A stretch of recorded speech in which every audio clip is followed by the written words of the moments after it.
Hello, my loves. I am Annette. I have a website called AnnetteLeonard.com, and you are watching or listening to my podcast called Chronic Wellness, where I am living with illness and always seeking wholeness. So today,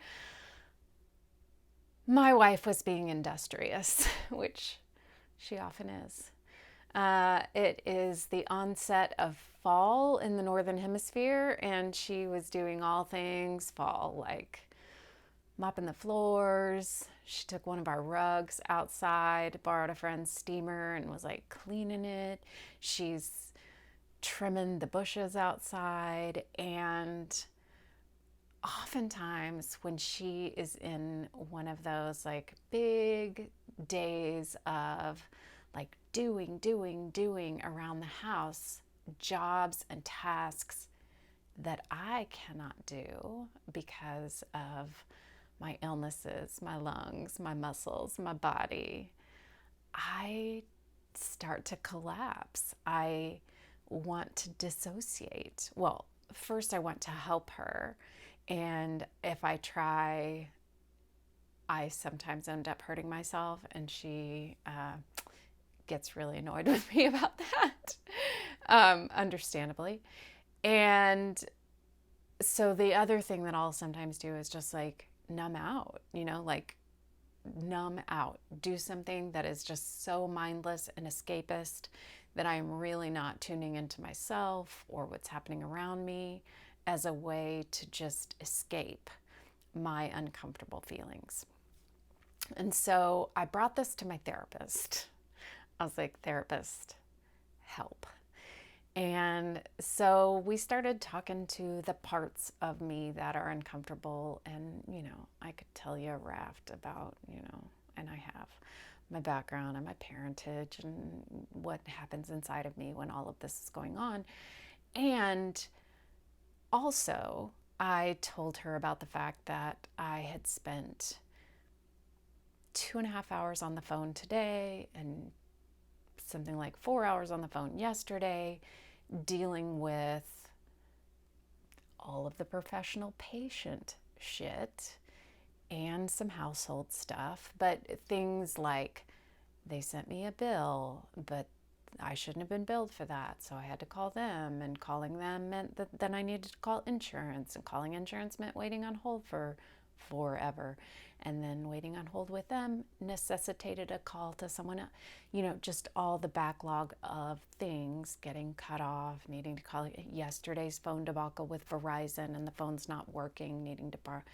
So just like the cascade of all the things. And so I was talking to my therapist about all of this, and she said, well, it's not that you aren't doing things for your household. And I was like, right, I am doing things for my household. And then I started enumerating some other things that I do, from little tasks like scrubbing the sinks and toilets to ongoing tasks like really dialing in.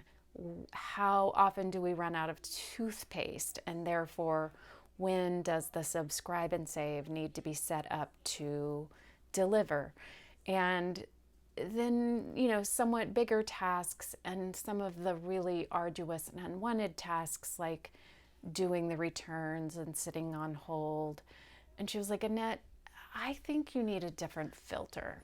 I think you need to be looking at these things through a different lens, because right now you are erroneously thinking that you're not contributing to your household. And yes, I'm hearing that like maybe you don't have the muscle, maybe it's not the sweat equity that you are contributing, but it's not that you aren't contributing. And so I offer this because I'm guessing, I'm just guessing here, folks, that I am not the only one sitting at home feeling like I'm not doing enough, or that my contributions aren't enough, or that the ways in which I give or do or make efforts in my house are not enough. And so my offering to you is, what is your lens?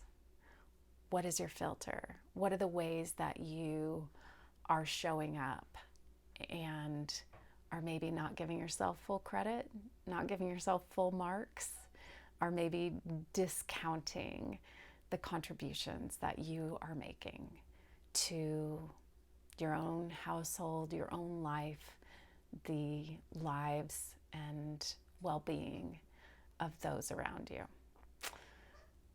So I'd love to hear from you about this. I'd love to hear you brag on yourself and tell me some of the ways that you show up and haven't been giving yourself all the credit. You've just heard me tell you a few ways that I have not been giving myself full credit. Okay, as ever, I thank you for sharing a little time with me here, and I love you. I think about you every day. And until we're together again, I hope you are finding ways to treat yourself with kindness. And if our bodies cannot be healthy, then I hope you're finding ways for your spirit to be well.